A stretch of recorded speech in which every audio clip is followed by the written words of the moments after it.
Chelsea look immense. I said last week they're going to shock people.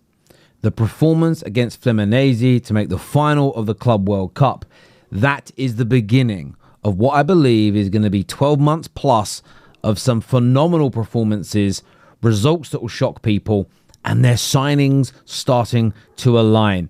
João Pedro, I am so glad. Listen, I want to say, I'm so glad I took all of your advice to get off my high horse, to drop my subjectivity, to be more open-minded, a little bit less scrupulous, and wait and see. And some will say it's a knee-jerk reaction, and that is a fair piece of criticism. But I just think I'm wrong. What a signing he is going to be. But hit the like button, please. Make sure you are subscribing right now to my channel. I really do appreciate that here, just for opinion pieces and thoughts I have in relation to football. So make sure you like, subscribe, turn on the bell notifications as well. But Chelsea, they look immense. And I think a lot of people are still writing Chelsea off because of the previous 3 to 4 years they've been through. There is a lot of doubt, including the Chelsea fan base. I spoke to a guy today, Kai, who used to come on a lot of our shows on the Football Terrace, who still said he isn't convinced, he isn't sure, doesn't like the lap. And everybody comes to a realization at a different time. And mine has started to happen recently. I said it last week and I'm reiterating it again. There's something about this Chelsea team that's brewing. The way they're controlling games, the midfield that has clicked, the maturity, the composure, and maybe even more importantly, the consistency that you see from Caicedo and Enzo Fernandez. Now, that was a midfield that combined cost the best part of £250,000. Sorry, £250 million to buy. Forget the wages, just to buy £250 million that midfield cost. There's been the jokes from Gary Neville, the £1 billion bottle jobs. There's been times, and I'm open to admit these things, where I have questioned what they were doing. I don't see the direction. I can't see the wood for the trees. It's starting to click. And the midfield is an embodiment of that. When you watch Caicedo play, there is a consistency in his game that's world class.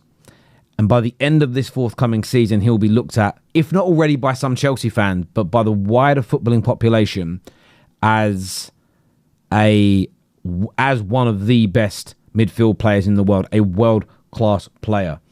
Enzo Fernandez, I gave this man a lot of criticism in his first 18 months or so at Chelsea. Why? Because he deserved it. His performances didn't represent the value, didn't represent the asking price, and were far too inconsistent. Too many games would go by, and he wasn't having an impact. He wasn't affecting the game. He wasn't scoring goals. He wasn't getting assists. He was giving the ball away too cheaply. Physically, he was getting bullied. He's a completely different player now. A completely different animal. And the partnership that he is developing with Caicedo is brilliant. But the system element that feeds into the midfield is also worrying. As a rival, it's scary. As a rival, it's sobering. Reasons being, because Lavia comes in, they actually go up another level. Now, he has his injury problems. He's missing again. I'm not too sure what the injury is. I didn't look that up. He's missing again, though. That's a concern. He steps into the midfield. It's still very good. The only time the system is let down is when Gusto inverts, because he just doesn't have the technical ability to maintain the levels. But when Reece James goes in there, they maintain a high quality. When you see Dewsbury Hall come on, he shouldn't be starting every week, but you still see a maintaining of the quality. The system is starting to not just bud, but it's starting to open up and it's starting to flourish. You look at the attack. Now, I said this at the top and I'll say it again. I wasn't sure about João Pedro, who's a player that I wasn't moved by. But last night he moved me. It wasn't just his performance. It wasn't just the fantastic goals on his debut. It's the hunger and the desire that I loved. He's got that Chelsea shirt on. I think this is so underappreciated in this game. He's got that shirt on and he wants it. With every ounce of his being, he wants it. And he had to really hold back because he scored against his former team and he wanted to pay homage. He wanted to pay respect. And I think that's a good look.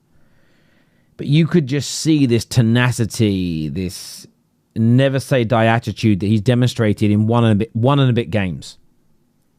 He's going to be a danger. He is a problem in every way imaginable. And don't forget Delap. Delap is also of that same ilk. Missed the game because of 2 yellow cards, but he'll be back. You've got Jamie Gittins, who I think right now is being kind of written off as an also run or another signing, another wide player. Oh, what are Chelsea doing? There's a player in there. There's a real talent that's being ignored.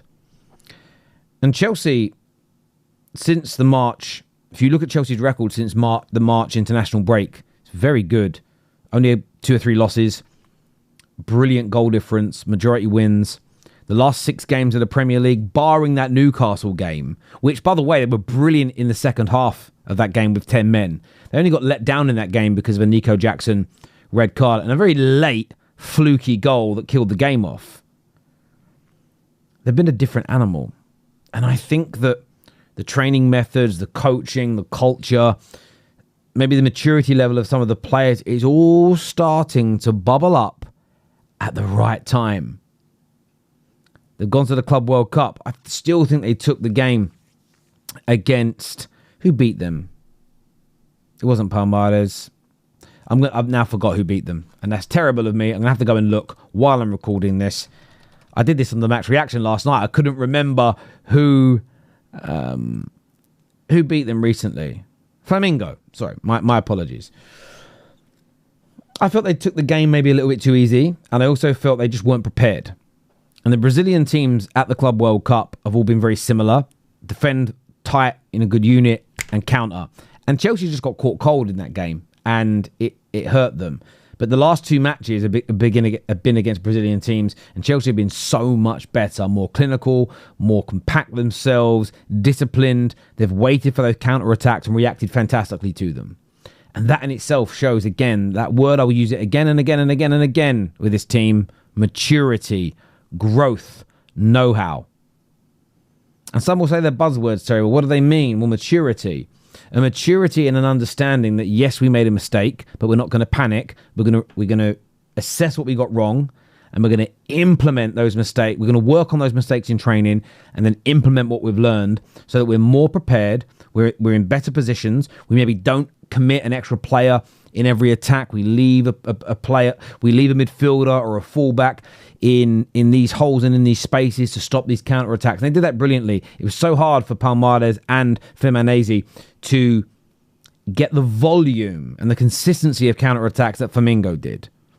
And I think that maturity is such an important thing. The know-how that's been learnt from these mistakes and they're implementing it. And I also think the adversity Chelsea went through in that horrible December to March period where they were losing too many games, because they stayed true to the coach, they stayed true to the system, they didn't yield, they didn't overly deviate, they didn't rip up the script and start again. They're now seeing the fruits of that labour, and it is building a confidence, and it is building a resilience, but it's building a confidence that this can and this will work.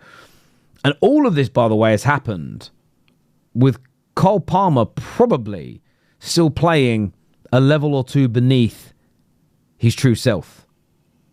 Chelsea still have Palmer to come back into form.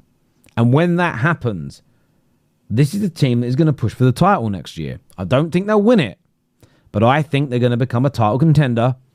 They're going to turn a lot of heads, and they're really going to make a statement. Maresca is showing his quality.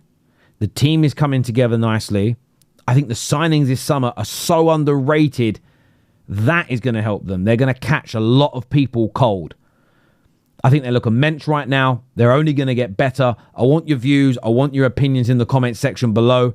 Take care. Goodbye. God bless. And I'll see you in a bit. Peace.